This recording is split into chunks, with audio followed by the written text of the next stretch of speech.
Herbert West, Reanimator, written by H.P. Lovecraft, read by Ryan Austin. Part 3, 6 Shots by Midnight. It is uncommon to fire all 6 shots of a revolver with great suddenness when one would probably be sufficient. But many things in the life of Herbert West were uncommon. It is, for instance, not often that a young physician leaving college is obliged to conceal the principles which guide his selection of a home and office. Yet that was the case with Herbert West. When he and I obtained our degrees at the medical school of Miskatonic University and sought to relieve our poverty by setting up as general practitioners, we took great care not to say that we chose our house because it was fairly well isolated and as near as possible to the potter's field.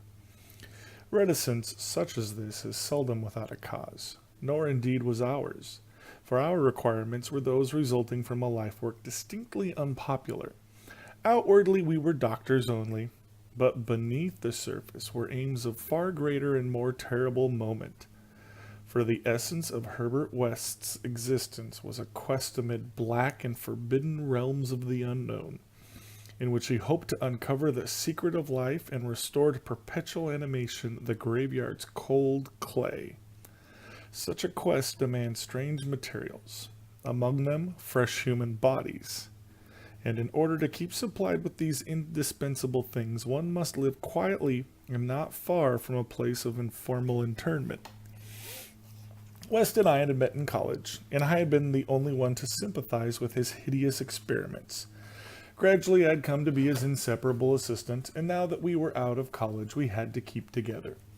It was not easy to find a good opening for 2 doctors in company, but finally the influence of the university secured us a practice in Bolton, a factory town near Arkham, the seat of the college. The Bolton worsted mills are the largest in the Miskatonic Valley, and their polyglot employees are never popular as patients with the local physicians. We chose our house with the greatest care, seizing at last on a rather run-down cottage near the end of Pond Street. 5 numbers from the closest neighbor, and separated from the local potter's field by only a stretch of meadowland, bisected by a narrow neck of the rather dense forest which lies to the north. The distance was greater than we wished, but we could not get no nearer the house without going on the other side of the field, wholly out of the factory district. We were not much displeased, however, since there were no people between us and our sinister source of supplies. The walk was a trifle long, but we could haul our silent specimens undisturbed.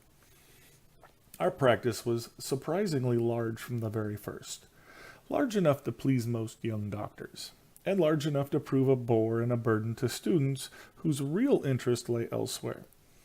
The mill hands were of somewhat turbulent inclinations, and besides their many natural needs, their frequent clashes and stabbing affrays gave us plenty to do. But what actually absorbed our minds was the secret laboratory we had fitted up in the cellar, the laboratory with the long table under the electric lights, where in the small hours of the morning we often injected West's various solutions into the veins of the things we dragged from the potter's field. West was experimenting madly to find something which would start man's vital motions anew after they had been stopped by the thing we called death, but it encountered the most ghastly obstacles. The solution had to be differently compounded for different types. What would serve for guinea pigs would not serve for human beings, and different human specimens required large modifications. The bodies had to be exceedingly fresh, or the slight decomposition of brain tissue would render perfect reanimation impossible. Indeed, the greatest problem was to get them fresh enough.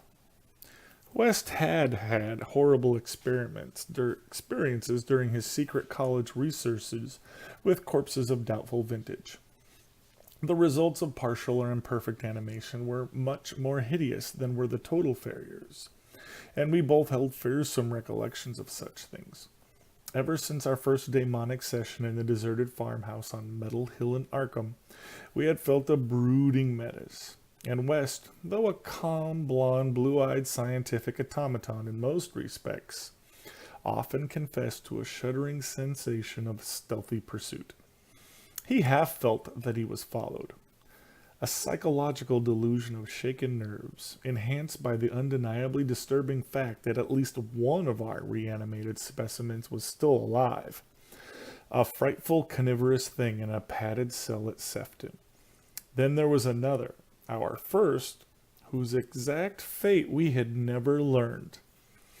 We had fair luck with specimens in Bolton, much better than in Arkham.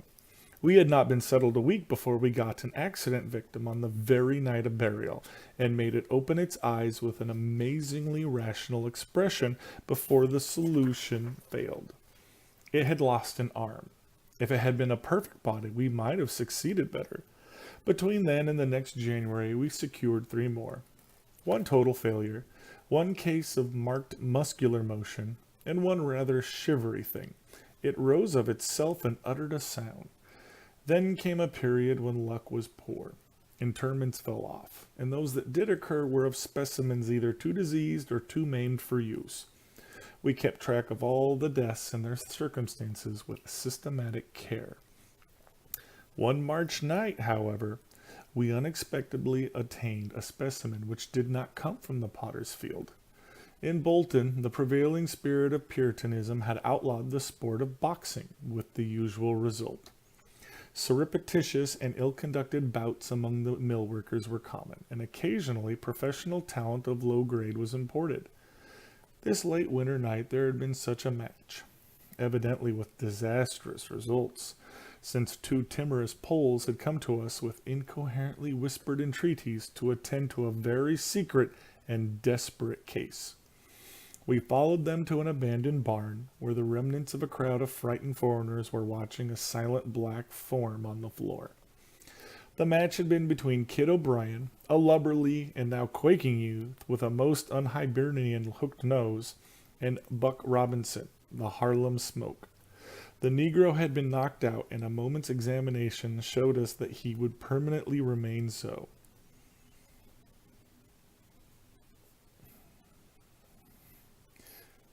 The body must have looked even worse in life, but the world holds many ugly things.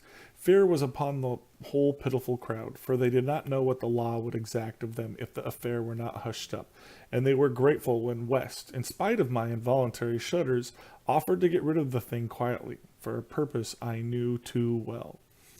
There was bright moonlight over the snowless landscape, but we dressed the thing and carried it home between us through the deserted streets and meadows, as we had carried a similar thing one horrible night in Arkham.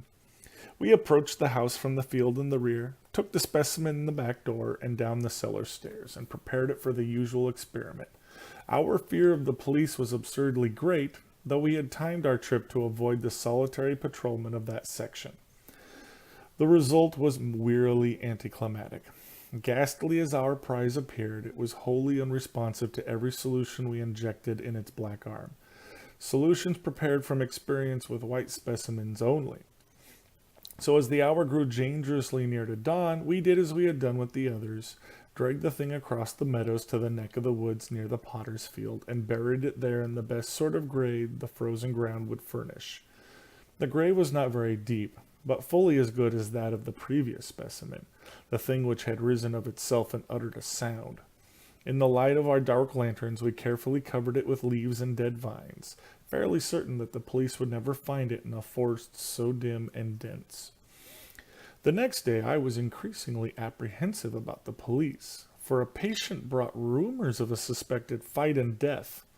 West had still another source of worry, for he had been called in the afternoon to a case which ended very threateningly.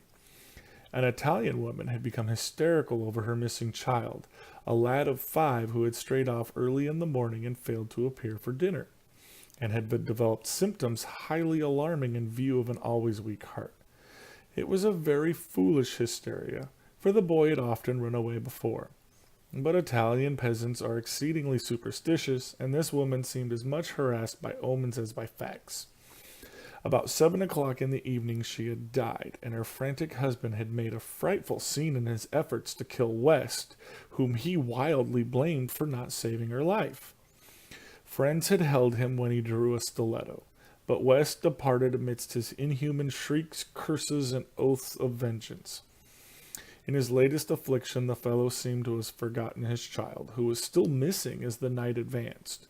There was some talk of searching the woods, but most of the family's friends were busy with the dead woman and the screaming man. Altogether, the nervous strain upon West must have been tremendous. Thoughts of the police and of the mad Italian both weighed heavily. We retired about 11, but I did not sleep well. Bolton had a surprisingly good police force for so small a town, and I could not help fearing the mess which would ensue if the affair of the night before were ever tracked down. It might mean the end of all our local work, and perhaps prison for both West and me. I did not like those rumors of a fight which were floating about. After the clock had struck 3, the moon shone in my eyes, but I turned over without rising to pull down the shade. Then came the steady rattling at the back door. I lay still and somewhat dazed, but before long heard West's rap on my door. He was clad in dressing gown and slippers, and had in his hands a revolver and an electric flashlight.